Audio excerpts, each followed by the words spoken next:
આપણે સાહેબ અહીંયા પધારેલા છે. આજે આપણી પીડા દુઃખ અને આપણી તકલીફ મુસીબતો જે અમને બધી સમાપ્ત કરવા માટે જે અમને ઉચ્ચારણા કરી છે એ બદલ હું ધન્યવાદ આપું. અમારા આપણા કલેક્ટર સાહેબ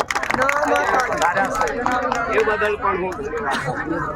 તો આજે સાહેબે 3 વાત મૂકી છે. સાહેબે 3 વાત મૂકી છે, એમાં આપણે એમાં રહેવાનું છે. એક તો તમારી 1 મહિનામાં 1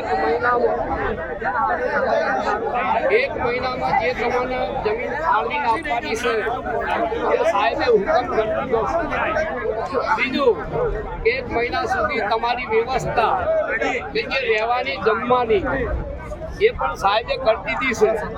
અને જે આપણા દેવ દેવસ્થાનો છે એને પણ સાહેબે કીધું કે કોઈને પણ એ વિશે કોઈ દુઃખ ના થાય, બધાની આધ્યાત્મિક કાર્ય શ્રદ્ધા છે તો એમનું પણ થશે એ વિશ્વાસ રાખજો. અને 1 મહિનાની અંદર તમને પ્લોટો આપવાનું નક્કી કર્યું છે, જમવાની વ્યવસ્થા કરી છે અને તમારી રહેવાની પણ.